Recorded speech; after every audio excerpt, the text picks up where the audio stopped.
Okay, welcome everybody. Welcome. There are some source sheets that are going around. Hope everyone has access to them. We have a tremendous. Everybody got one? Everybody's getting one? They're going around? Okay, good. Okay. Jonathan, you have more customers up front. More customers up front. Okay. 15% tip for Jonathan or Mel. We have a tremendous chus this evening to come together on a weeknight to be able to learn Torah. And, you know, of course, this is a common occurrence here at Adat Yishurin. Learning Torah is a mainstay, but now you're not the only ones that get to listen to the Torah. This is a major treat for me that on a Wednesday night I did not have to spend the day preparing to give a class. I get to come to a class and I get to learn with everyone else by listening to a major Talmud Chacham from right here in Southern California. Rabbi Etshalom is a renowned Tanakh scholar. It's a great zchus that we have to be able to listen to Rabbi Etshalom on the heels of the culmination of the first of the 5 books of the Torah, Parshat Vayechi, where this Shabbos we're going to be saying Chazak, Chazak, V'nit Chazek, where we're going to be making the declaration of us completing the first of the 5 books of the Torah, Parshat Bereshis, one of the most momentous parshios and scenes of Yaakov Avinu, and we're going to be able to learn all about that from Rabbi Etshalom. Before we hear from Rabbi Etshalom, I just want to thank Yaakov and Devorah Shor for sponsoring tonight's lecture. And Yaakov, we sincerely appreciate everything that you and Devorah do for the community and for Torah here in San Diego. And if anyone else is interested in sponsoring scholars and residents in the future, please feel free to speak to myself or to the Honorable President Brian Marcus. We'd be happy to help you with that. Without further ado, we have the opportunity to hear from Rabbi Etshalom Shlita.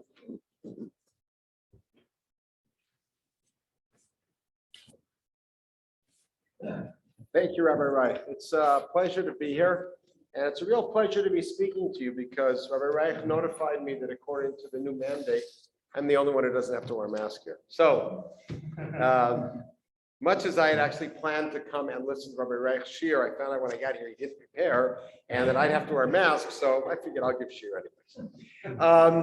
As Rabbi Reich mentioned, this week we are finishing Sefer Bereshit. And the last Parshat Vayechi, is filled with amazing things to look at and talk about. It starts with Yaakov on what looks like but isn't really his deathbed, making Yosef take an oath that he will not bury him in Egypt, but that he will bring him back to Canaan for burial. Parenthetically, and this is just a little bit of fun in parentheses. I tell my students in high school, this thing's just for fun. And they look at me with their eyes. I said, okay, my idea of fun's a little different than yours. But I think you guys can share this with me. Yaakov says to Yosef, I want you to put your hand under my thigh and take an oath that you will not bury me in Egypt. What is that about? Now, it happens one other time in Tanakh. It actually happens one other time. Actually, it happens one other time in Bereshit. Everybody know, when does it happen in Bereshit? When Abraham tells his slave, his anonymous slave, to put his hand under Abraham's thigh and take an oath. What do these 2 stories have in common? Because that'll help us figure out what's happening here. And by the way, this is just a warm-up. What do the 2 stories have in common? Abraham says to his slave, put your hand under my thigh and swear that you will not take a wife for Yitzchak from the local girls and the rest of the conditions. And here Yaakov says to Yosef, put your hand under my thigh and swear that you will bury me in Hebron and not here. One thing that they both have in common is these are both things that will take place after the death of the person, presumably after the death of the person who's administering the oath. Why doesn't Abraham go himself back to Haran to find a wife? Because the whole story starts with what pasuk? Avraham zaken ba'yamin. Avraham, as far as he's concerned, is about to die. And so he's issuing a last will to his servant and saying, make sure that you don't have Yitzchak doesn't marry a local girl. Avraham doesn't think he's going to be there for the wedding. And so he's effectively saying, and this was, by the way, a common ancient Near East custom in other cultures, put your hands under my thighs, and symbolically, I am fully dependent on you. It becomes a very severe oath. And that's what happens here. Yaakov says, I'm going to die. I can't make sure I'm buried in Hebron because by definition, I'll be dead. That's what we do. We bury people after they die. So I won't be able to make sure that it's done right. I'm putting full trust in you. And it's almost like at camp, we do these things called trust fall, right? It's like you're putting your full weight on you. I'm putting my full weight on you, showing that I have absolute trust in you. So Yaakov has this, that's a close that parenthesis. Yaakov has this oath that he administers to Yosef. Yosef agrees to the oath. Very good. And then we get this very bizarre scene that I shared with the students today at Sky High. We talked about the whole story of Menashe and Ephraim, and I have to do only one thing, and you know exactly what I'm talking about. It's this, right? You do this, you know what I'm talking about, right? And Menashe and Ephraim, and what that whole scene is about. We're going to actually touch on that a little bit here. And after that, a very bizarre scene, which includes, by the way, the oldest standing custom that we have as a people. What is the oldest recorded minhag that we have? Blessing the children, exactly. And that starts in this parsha. B'cha yivarech Yisrael lemor, yisimcha Elohim, say it with me, ke Ephraim v'chim Menashe. That starts in this parsha. And after that whole bizarre scene, Yaakov summons all of his kids together to give them brachot. And that's what we're going to look at. But like I said, this parsha doesn't stop there. It's amazing because afterwards we hear the story of Yaakov's death, followed by the funeral cortege, which itself is a crazy story, especially because of the route that they take. And that's followed by this weird scene that takes place when everybody comes back to Mitzrayim, when the brothers come to Yaakov and tell him, to Yosef, and tell him less than fully honest thing, which is, Father commanded us before he died, and he said, make sure that Yosef forgives you for selling him. And then Yosef dies, and that's chazak, chazak, v'nit chazek. Huge parsha. It's a small parsha, short parsha. Huge, chock full of stuff. Great stuff.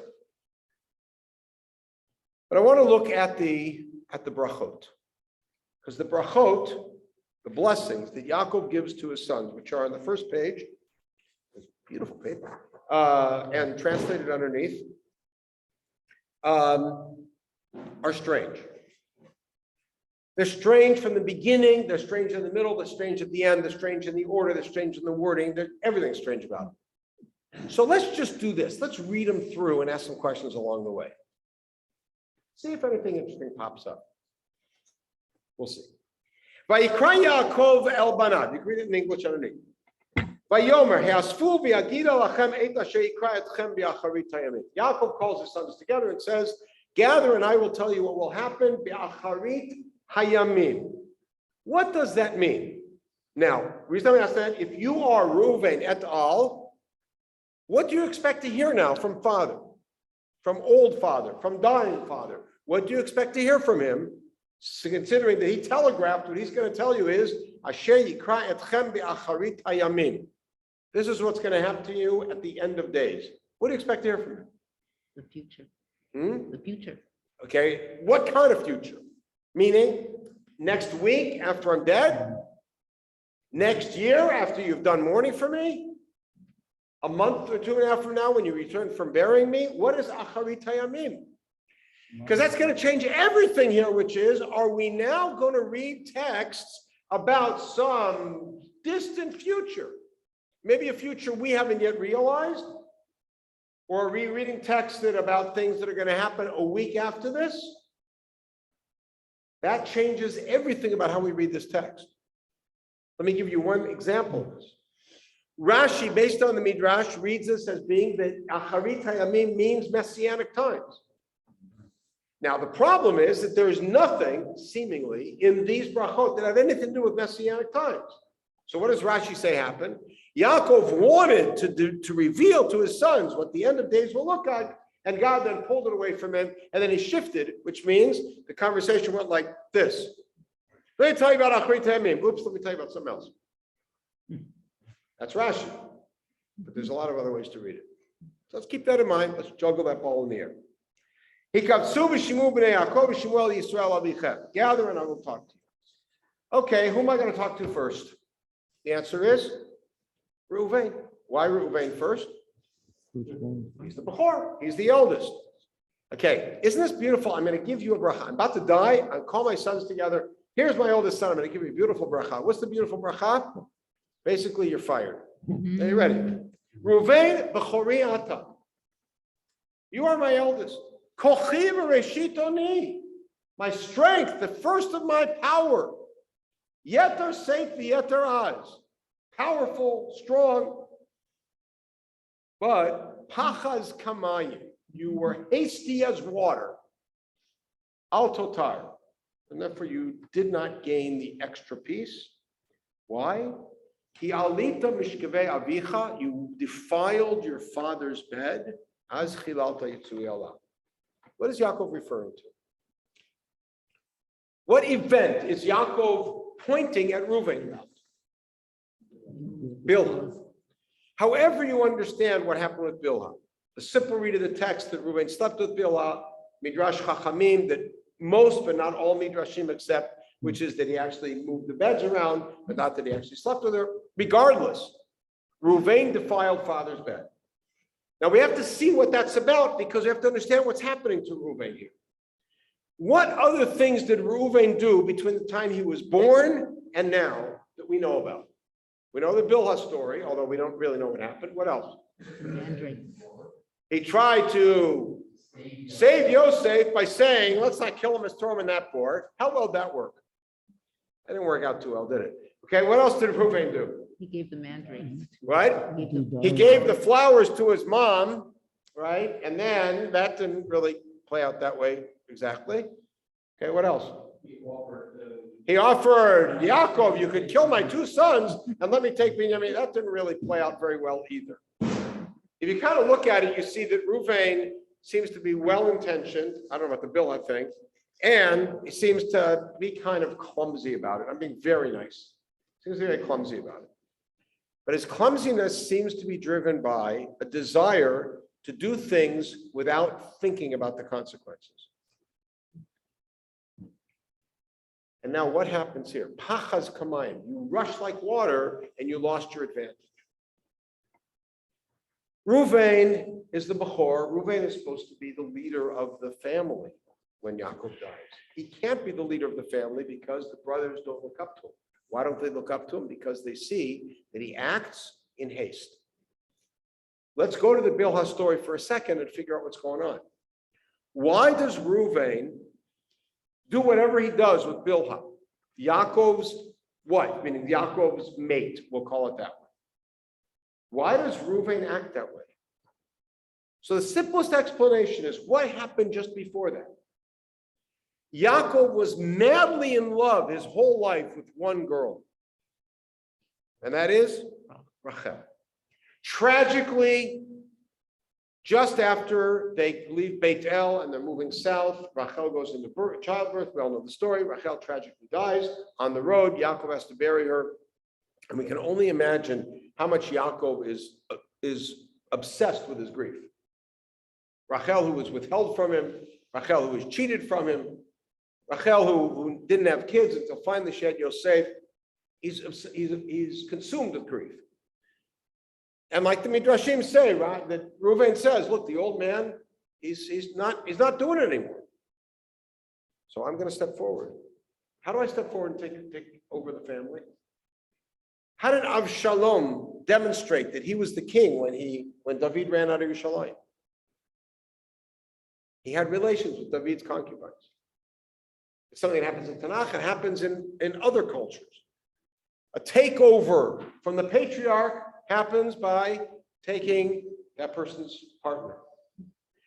When Shlomo sits on the throne, Adoniyahu, the pretender to the throne, comes up to him and says, through Bathsheba, can I please marry Abishag? Who was Abishag? The last consort of David. And what does Shlomo say on the spot? Yeah, why don't you just ask for the kingdom while you're at it? And then he kills Adoniah. That may, by the way, parentheses, just for fun. That may be what Ham was doing also, but that's a whole other story in the tent. So Ruvain is trying to establish himself as the leader, but he's doing it too fast, too hasty, and therefore he loses the position. And you got to wonder, what kind of a bracha is this? It's more of what we might call a mishabera.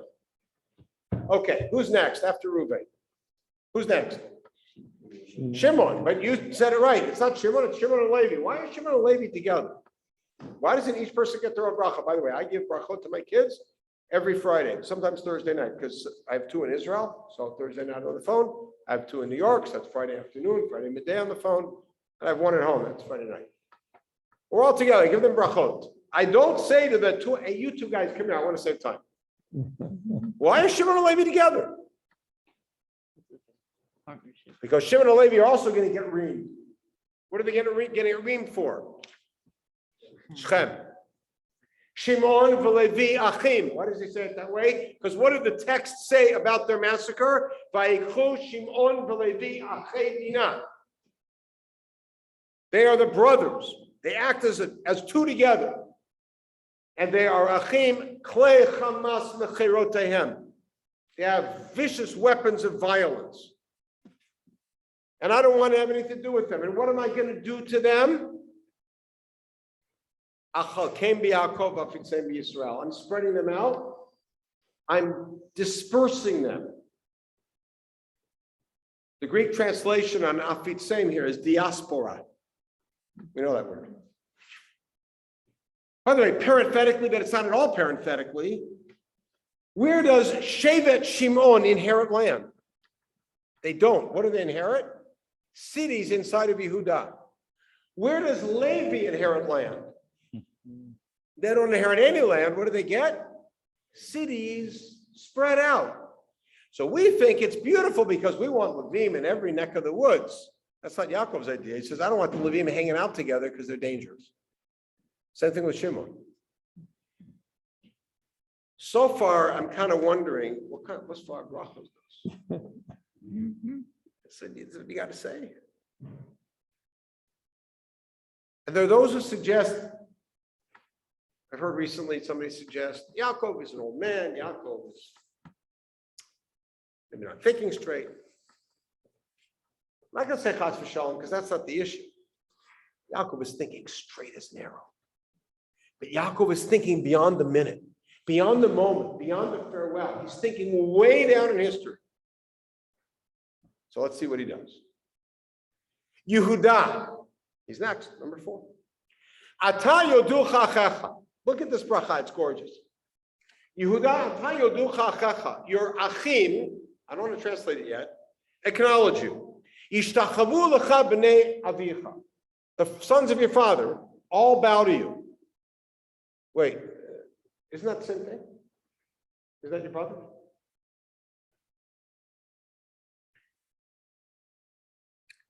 But there's a line in the middle.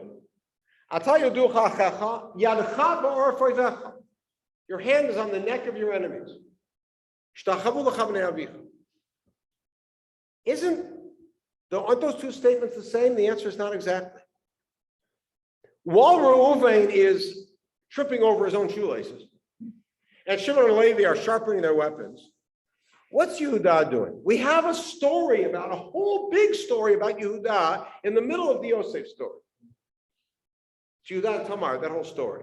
But critically, how does it start? I want you to think about this now from a whole different perspective. What is Shimon and Levi's attitude towards the locals in Canaan? How should we deal with it? Stay separate, and if forced to, engage with the sword. That's Shimon and Levi. What's Yehuda's attitude towards the locals? Marry, business partners, friends. Yehuda builds coalitions. Yehuda has brothers in the sense that Tanakh uses the word achim. In Tanakh, the word achim does not only mean siblings. It can mean other male relatives. It can even mean treaty partners. Yehuda, ata yoducha achecha. You've got lots of partners, and as a result of that, yadcha ba'or fayvecha, you'll be able to really beat your enemies because you've got lots of partners, which is, by the way, similar to whom? Similar to my grandpa Abraham. When Abraham went to war, he didn't go to war alone. He had Aner, Eshkol, and Mamre. He had 318 men. He had an army because he had people that he built a coalition. He was a coalition builder. That's why Yehuda, that's why he'd be successful.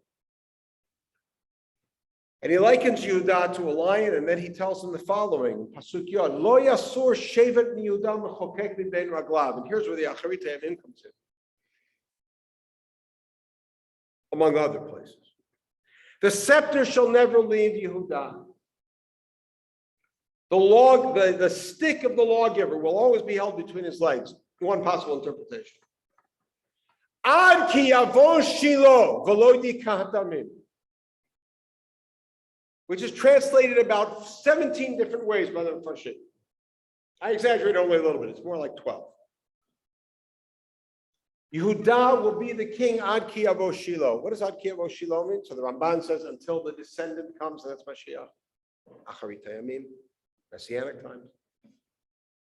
The Rashbam and the Mahari Kara say ad ki yavo Shilo means until they come to the city of Shechem, which is near Shiloh, kind of sort of, and the kingdom splits and Yehuda is no longer the king.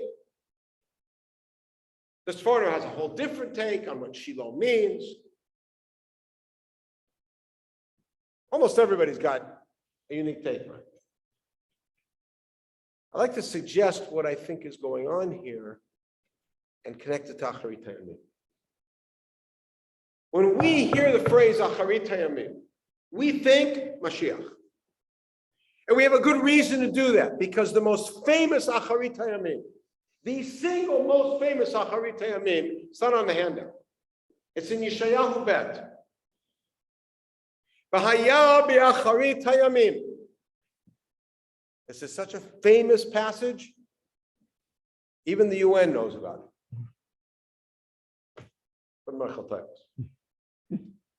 V'haya bi'acharit hayamim nachon yeh har beit Adonai v'nisab b'rosh kvaot. The mountain of the Lord is going to be raised up. V'naru elav kol hagoyim. All the nations are going to stream there. Let us go to the house of the God of Jacob. He will teach us his ways, and we will follow his path. Why? What are the goyim going to say to each other? Boy, is that an image. And then, of course, they're all going to take their swords and turn them into plowshares, etc. Beautiful. And that's Acharit Hayamim, and we know that that's a messianic vision. So we think Acharit Hayamim means messianic, but this is Yaakov talking. So I'll tell you what I think Yaakov actually means here. Yaakov means that there will be a time that you're going to leave Egypt.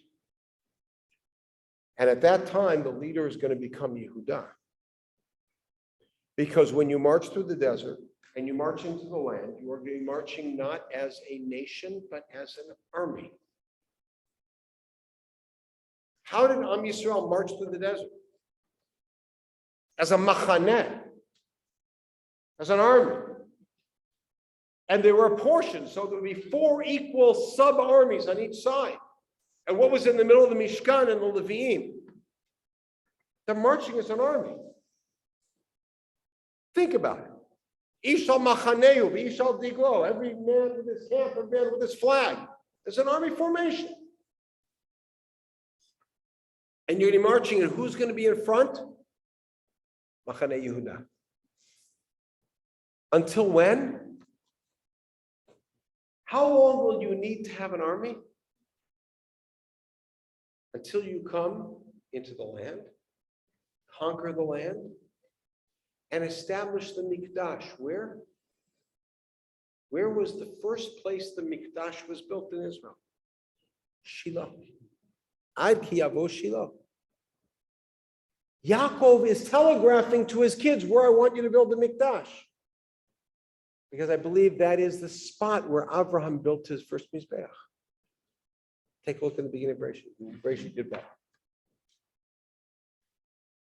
He says, therefore, you're going to come to Shiloh, and once you've done that, you don't need a king anymore, because what is the vision of the Torah for how we're supposed to live in Israel? I know it's very strange to us, but if you look just straight up throughout the Torah, especially in Sefer Dvarim, how are we supposed to be living in Israel?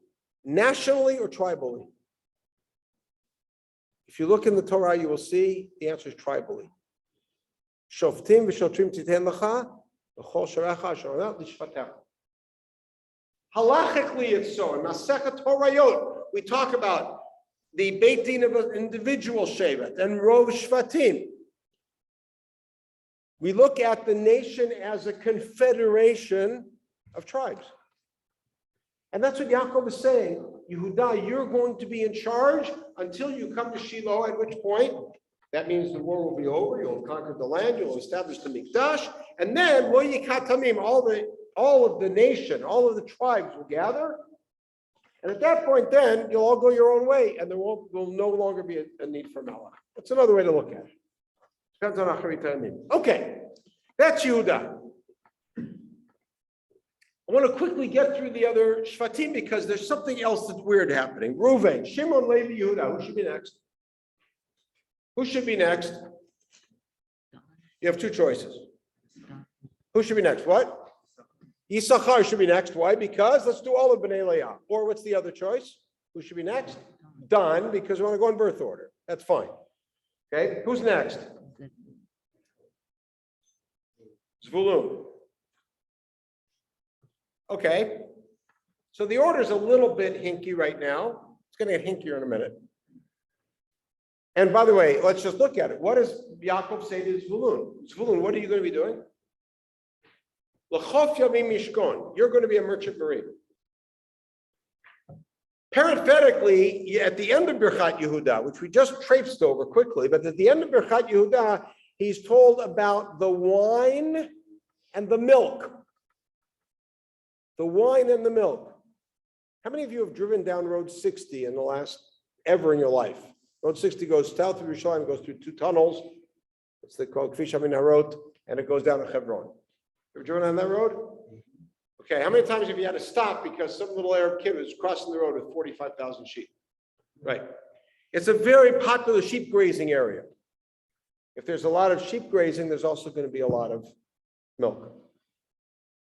And by the way, Hebron, Gush Etzion, that whole area is suddenly burgeoning as it was in days of old as a wine center. When Yaakov blesses Yehuda, he also is assigning him a location, the land of Yehuda. The land of Yehuda is a land of vineyards and of grain fields. Now Zvulun is being told, you are going to be the merchant marine. Who's after Zvulun? Yisachar. Okay, so that's a little bit inverted, but okay, we can live with it. And what is Yisachar told? Chamor garim ha'ovetz bina mishpatayim. You are a hard, diligent worker. That's the essence of the bracha to Yisachar. Who comes after Yisachar in this list? Dan. So we're again confused because if I'm doing you, Reuven, Shimon, Levi, Yehuda, and then Zvulun, Yisachar, who should be next? I've just done all the children of Leah. Who should be next? Either Yosef or God. It's I'm going to do Leah and Leah's, Alma, or I'm going to do Leah and Rachel and then leave them for the end. The order again is confusing. What is Yaakov doing? By the way, everything is exact with Yaakov. It's perfect. What's he got in mind? And so what is Dan going to be? Dan is going to be an ambusher. Be like a snake on the road who attacks the horse rider and the horse, the chariot and the horse. Sorry, the horse and its rider. Who comes after Dan? Then we have God. And what's God going to do? God is going to be a battalion, an army. God, Gedud, Yugudenim. It's a beautiful little play on words. And after God, suddenly Asher, and then Naphtali, which means we're mixing up the four sons of Bilhah and Zilpah. They're mixed up. And finally, we get to the end, and who gets the next bracha? Yosef. Beautiful bracha that Yosef gets. By the way, how long are most of these brachot? How much does each shevet get? How many psukim does each shevet get? Most of them. 1 or 2 psukim. Yehuda, 5. How many does Yosef get? 5. Those are the only 2 shvatim that get anything close to that. Right? Reuben gets 2, Shimon and Levi together get 3, but there's 2 tribes. Zulun gets 1, Yisachar gets 2, Dan gets 2, and a half maybe 5 each. Yehuda and Yosef. And after Yosef, the last bracha is Binyamin. And we could spend all night analyzing these brachot. We're not going to do it. I'd like to suggest that what Yaakov is doing here is not brachot in the conventional sense. I think we've already seen that. And Yaakov is not talking to the boys as the boys. He's talking to the boys as the shvatim. He's talking to the boys as tribes of this unified, this confederation, as we spoke this afternoon, of Kahal Goyim, a community of nations together. Please turn the page. And you'll see that I've laid out, in landscape form, I've laid out the brachot with a different kind of layout. What Yaakov has done is to establish essentially 2 kingdoms. The kingdom of Leah and the kingdom of Rachel. Let's start with Leah. What's the problem with Bnei Leah? Reuven, Shimon, and Levi all blew it. They blew it. How did Reuven blow it? What was he guilty of? Of haste, of not planning, of having the brain, but not the brain, if you will. What is Shimon and Levi guilty of? Unchecked violence, unmitigated belligerence. Yehuda is the king. He's in charge. And every king needs his entourage. Every king needs his support. So please take a look and see what Yaakov has done brilliantly. Reuven is hasty. Who is opposite Reuven in this structure? Take a look at the layout. Who is opposite Reuven? Yisachar. And what is Yisachar's quality that Yaakov praises? His diligence, his stick-to-itiveness, his patience. Yisachar is the leader that Reuven couldn't be. Yisachar is, to borrow or to paraphrase from a different discipline, he is the tikkun of Reuven. What about Shimon and Levi? They're guilty of wanton violence. Violence where it doesn't belong. Violence when there was a better solution. And that takes us learning Parak Lamed Daled, which we can't do now, but a different take at the whole story of Shechem. Who's opposite Shimon and Levi? Dan, right? And God. What are Dan and God? 2 tribes who are described by Yaakov as being successful, thoughtful, organized, patient warriors. Dan lies in ambush. Lying in ambush means you know how to be quiet, means you know how to wait, you know when you have to attack, you don't just come out and butcher. And God is an organized military unit. They are the repair of Shimon and Levi. Yaakov pulls in the kids from the Shfachot, the kids of Bilhah and Zilpah, to fix what's not working well in Beit Leah. Parenthetically, where does Reuben end up inheriting land? By his own request, on the East Bank. Shimon, Levi. In the meantime, Yisachar is in the heartland. Zvulun, parenthetically, is in the heartland also.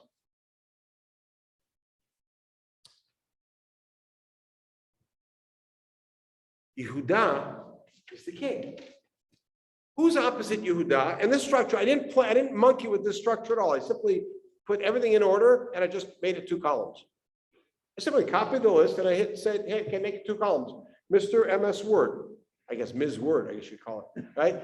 Please make it into 2 columns. I said, make sure it's right to left. You can click that. And 2 columns, very simply. I didn't monkey with anything. What is opposite Yehuda? Who's opposite Yehuda in this chart? Asher. How is Asher praised? What is the praise for Asher? Me'asher shmeina lachmo. He has beautiful food. V'hu yitain madanei melech. He's the one who brings all the sweet food to the king. Who's the king? Yehuda. Right there. This is Yehuda's support system, if you will. And then who are the 2 that are at the bottom? And not at the bottom in any hierarchical sense, just structurally. Zvulun, who travels by sea, and Naphtali, who is the fleet deer who travels by land. So now we take a look at it, we see Yaakov is building a clear and elegant structure. He's saying, Beit Leah, this is the structure of kingdom you need. There are those among you who do not know how to wait. You need to be balanced by the one who's patient. There are those among you who do not know how to temper their aggression. You need to be balanced by people who are warriors but know how to strategize and know how to mitigate their militancy. Yehuda, yourself, you're going to need support. And you need travelers, people who are going to go bring the word of the king to the sea and to the land. Channeling Paul Revere is not bad. And then what does he do next? He goes to Beit Rachel. And Beit Rachel is very simple because Yosef's great. By the way, why does Yosef have 5 psukim and Yehuda have 5 psukim? Because they are the 2 kings. And who is Yosef's support system? Binyamin. Beit Rachel. Very simple. Now, what seems tragic to us,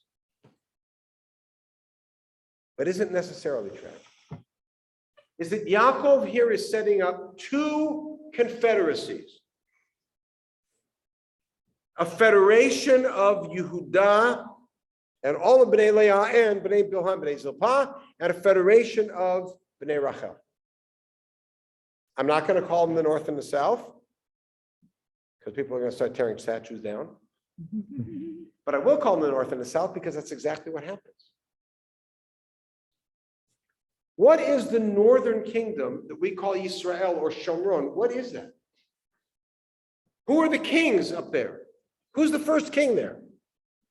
Yeravam ben Nevat from Shevet Ephraim. And what do all the Nevi'im refer to that kingdom as? Either Yisrael or Ephraim. That's Yosef. That's where the Mishkan first was. What's the southern land called? Yehuda, Eretz Yehuda. And that's where the second Mishkan is, which we call Beit HaMikdash and is there forever. Yaakov is presenting this particular model, not just of living tribally, but living tribally in 2 parallel kingdoms or parallel federations that work together. I say work together because please take a look at the back of that sheet. You'll see another chart. If you look at the camp, what you have here is the camp. the camp that we traveled in the desert in this formation. Take a look at this camp. It looks like, and by the way, there are those who argue that the camp was divided based on numbers, so that each camp should have roughly 180,000 or so soldiers, something like that. That may be the case, but there's something else going on. Look at the camp again now with fresh eyes, having read through the brachot. What do you see here in the camp? Who is on the east side, which is the right side of the diagram? If you put the diagram like this, it works. It's east, right?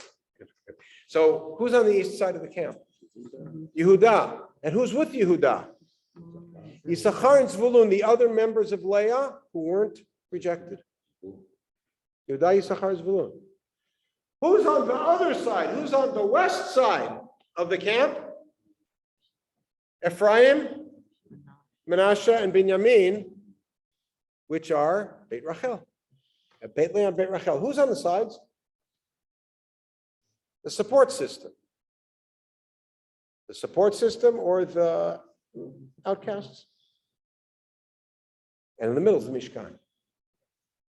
And now I want to double back, and Yaakov, I hope you don't mind for a little chazara. I'm going to double back to the story that we skipped, which is this, the hand switch, that Ephraim Manasseh story. In that story, Yaakov is on his deathbed, or pre-deathbed, but he's sick. Yosef walks in with his two sons, Manasseh and Ephraim. Yaakov starts telling a story that makes no sense. He starts out by saying, the first thing he says to Yosef is, God appeared to me in Luz, in Eretz Canaan, and he blessed me, and he told me that I am going to make you into a Kahal Amim. Kahal Amim, a congregation of Amim. Now we think that the word Amim, Am, means nation. Might surprise you, might not surprise you to find that the word Am in most of early Tanakh, Dahainu Chumash and early Nevi'im, actually means army. Who's the first person to call us Am? Remember? Who's the first person to call us an Am?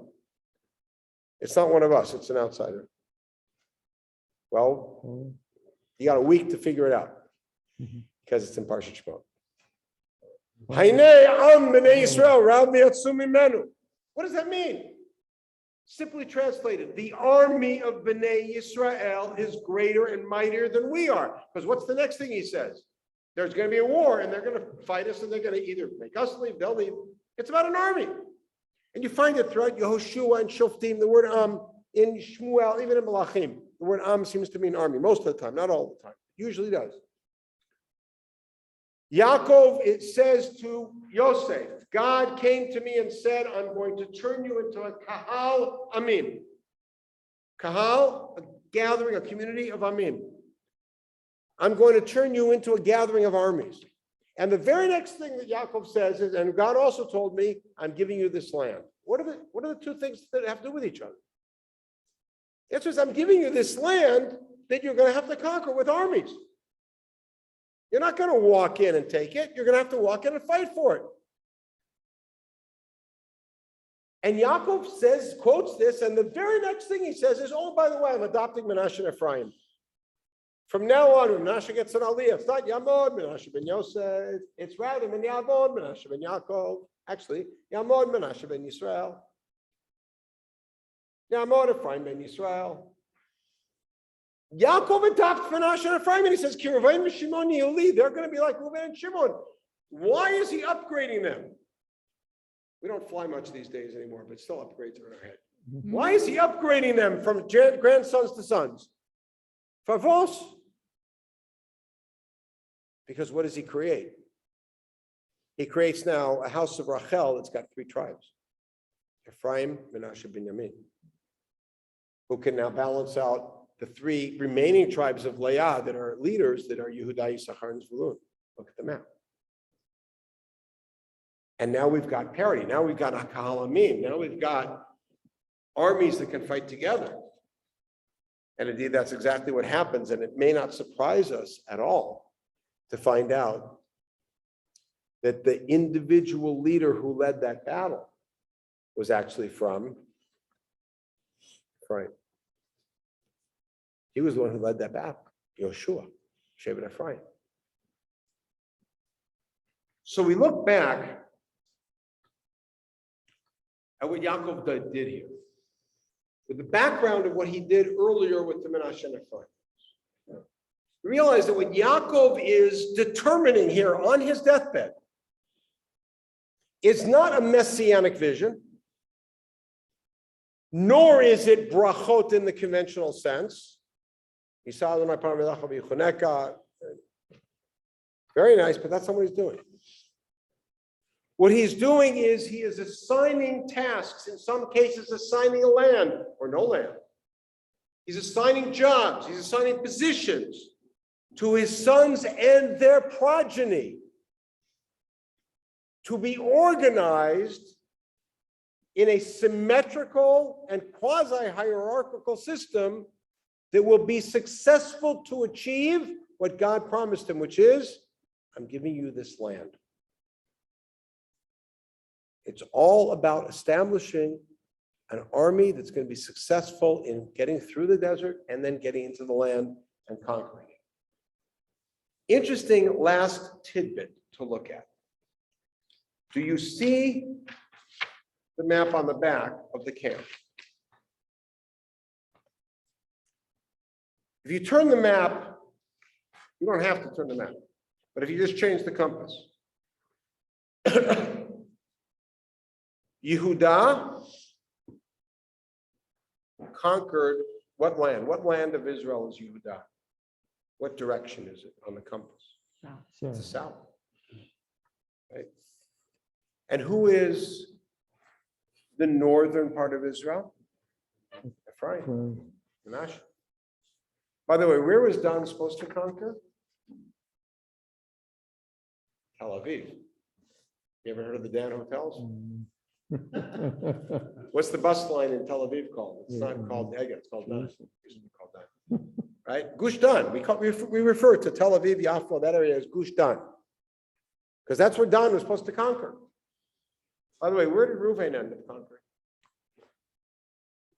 On the East Bank. Look at the map. The way they marched is the way they conquered. One of my teachers, Rabbi Ben Nun, pointed out in a beautiful article many, many years ago, that the camp, if you just turn it 90 degrees, is exactly the way they conquered. And what's in the middle of the camp? What's smack in the middle of the camp? It's the Mishkan. So one last little tidbit. Whose land is between Yehuda and Ephraim? Between the south and the north. Who's in the middle? You won't see it on the map. Do you know whose land is in the middle? Whose land is the north part of Yerushalayim going all the way to Beit El? If you've driven there, you've seen a picture of a wolf. It's Binyamin. Moetzet Binyamin, the area. Today we call it. Was there a few weeks ago? Saw the wolf. What's a Binyamin? Anywhere that's in the area of Binyamin, right? There's a sign. Moatzah Yizorot Binyamin. Binyamin is in the middle. Binyamin is a very special person, unique among the brothers. Let me ask you this. Let's say that you are the Gabbai at Beth Jacob. No, I mean the original Beth Jacob. Who gets the first Aliyah? Yaakov. You got to give Yaakov, right? Yamod Yaakov ben Yitzchak, right? Who gets the next Aliyah? Reuven. Yamod Reuven ben. Help me out. Yamod Reuven ben. Yaakov, right? Yamod Shimon ben Yaakov. Go down the pipe, okay? Yamod Dan ben Yaakov, Asher ben Yaakov, Gad ben Yaakov, right? Yisachar ben Yaakov. We're going birth order. Zvulun ben Yaakov, Yosef ben Yaakov, Yamod Binyamin ben Israel. You got a whole different last name. Take a look at the passports. What does it say on Reuven's passport? Place of birth. Reuven's passport. What does it say? Place of birth. Chutz La'aretz. That's all. Our passports say one thing or the other. Eretz Yisrael, Chutz La'aretz. That's all we care about. You guys know that story, right? Little kid, first day in first grade, teacher gets up and says, Bereshit bara Elohim et hashamayim v'et haaretz.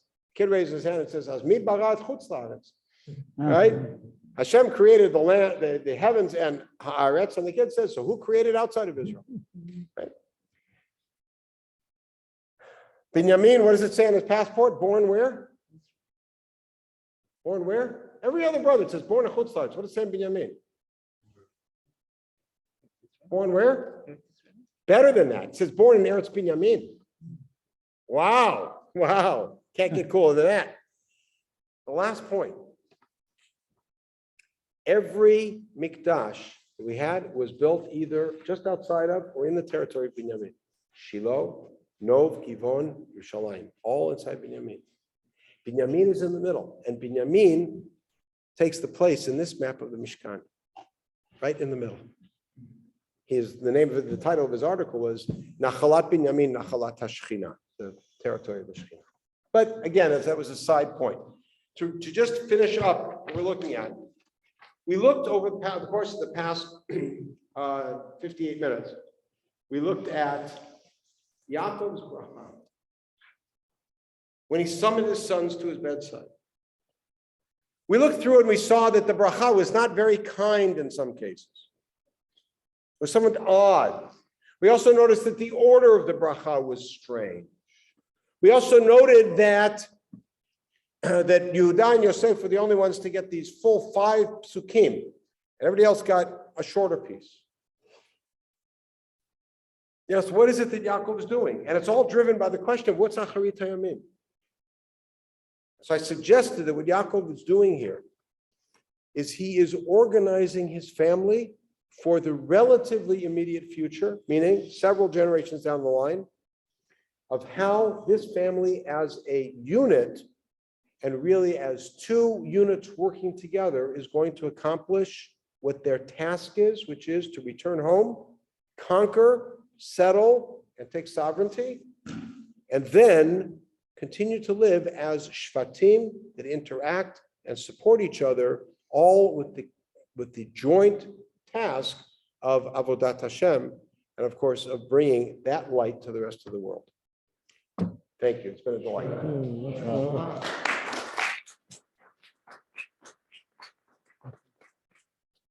Sure. Thank you very much, Rabbi Etshalom. Pleasure. Really So you send me appreciate the, Yeah, sure. you have my email? Rabbi Son of Etshalom a- should be here for a few more minutes before he drives back to LA. If anyone has any questions or would like to talk about the Dvar Torah, please feel free to engage with Rabbi Etshalom. Fire away.